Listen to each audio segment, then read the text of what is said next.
I'm Stephen Koprince, Managing Partner of Koprince Law, LLC. And today I'm talking about an interesting case involving a GSA schedule in which a contractor offered items that weren't on its scheduled contract but got the order anyway. Now, when an agency orders goods or services using the GSA schedule, the ordered items generally must be on the awardee's scheduled contract as of the date of the order. But those items do not necessarily need to be on the scheduled contract as of an earlier date, including the date of the offer itself. In a recent bid protest decision, the GAO held that an agency had properly awarded a GSA schedule order, even though the awardee did not have the ordered services on its scheduled contract at the time of the offer, because the GSA schedule contract in question was modified to add those items after the offer, but before the award of the order. The GAO's decision came about in a case called AmeriGuard Security Services, Inc.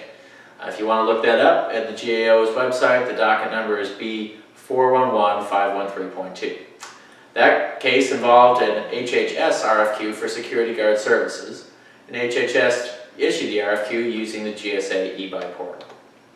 The RFQ was issued to all qualified firms holding a GSA's Contract 84 with special item number 24654, Protective Guard Services. And initial quotations were due by March 19, 2015. Paragon Systems, Inc. was the Schedule 84 holder, and it submitted a quotation by the March 19th deadline. But at the time it submitted the quotation, Paragon's GSA schedule contract did not include all of the services and locations that were being procured under the HHS RFQ. After submitting its quotation, Paragon asked the GSA to modify the schedule contract to include the missing services and locations. The GSA granted Paragon's request and modified Paragon's GSA schedule contract to include the required services and locations. The modification took effect on April 30th, so maybe 6 weeks or so after Paragon had submitted its offer, and HHS, coincidentally or not, awarded the contract to Paragon the same day, April 30th. An unsuccessful competitor, AmeriGuard Security Services, Inc., then filed a GAO bid protest. Now, AmeriGuard argued, in part, that the award to Paragon was improper because Paragon did not have all the required services and locations on its GSA schedule contract as of the date it submitted that initial quotation back in March 2015.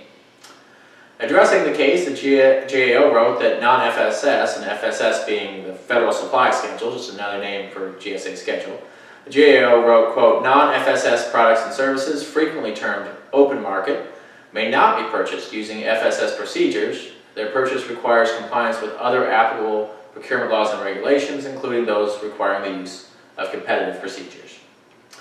Except in the case of micro purchases, those are typically below $3,000, the GAO said where an agency announces its intention to order from an existing FSS, all items quoted and ordered are required to be on the vendor's schedule as a precondition to receiving the order.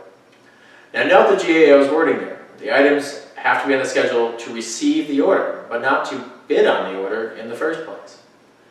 In this case, although Paragon did not have the items on its scheduled contract when it submitted the quotation, the GAO wrote, quote, the order was proper because Paragon's scheduled contract had been modified to include the required labor categories by April 30th, the date of the order. The GAO, having held this, denied AmeriGuard's bid protest. It does seem strange that a scheduled contractor could submit a quotation for items outside its scheduled contract and wind up with the order anyway.